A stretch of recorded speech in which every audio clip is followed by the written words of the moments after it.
Good morning, candidate. Welcome to Bartending NC2 Assessment. I am Richard Francisco, your accredited assessor for today. And this is my ID. May I have your admission slip and kindly sign that and mention. May I have your admission, please? And this is for your attendance.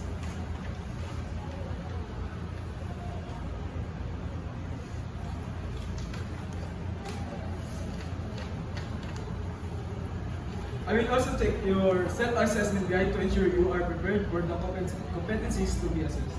This qualification covers 4 competencies in bartending such as basic knowledge, demonstration, and for today's assessment, we will verify if you can perform this task according to industry standards. So for now, I will now provide a brief orientation about bartending assessment. Here includes several units of competency such as the basic knowledge, demonstrating and basic skills in bartending. Using equipment and tools properly. You must follow all safety rules during the practical task and no coaching is allowed. Here is your competency assessment agreement sheet or CAS. Please read and sign it, please. Explain the procedures, conditions, and your rights during assessment. After you answer that, I will correct that. Please make sure to answer the following blanks. Okay, thank you.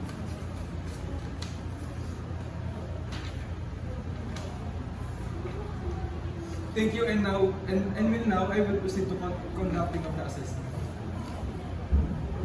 So, as you can see at the back, this is our assessment area. Here is the floor plan, the list of tools, materials, and equipment. And you may check now before we proceed the following if there's complete or there's including at the floor plan.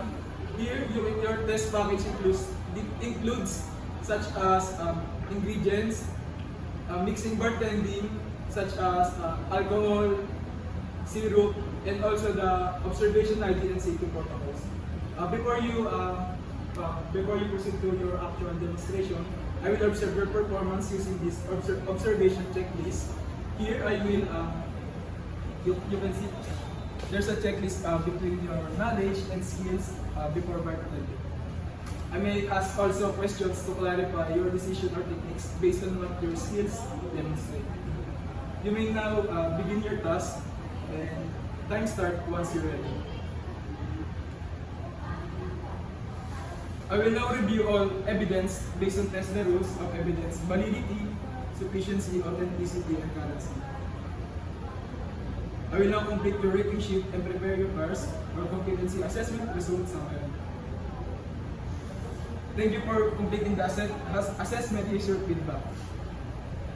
For you, Miss, you are competent in bartending NC2. You demonstrated proper preparation techniques, sanitation, and bartending mix processes. You may now proceed to the assessment center for the steps in claiming your national certificate.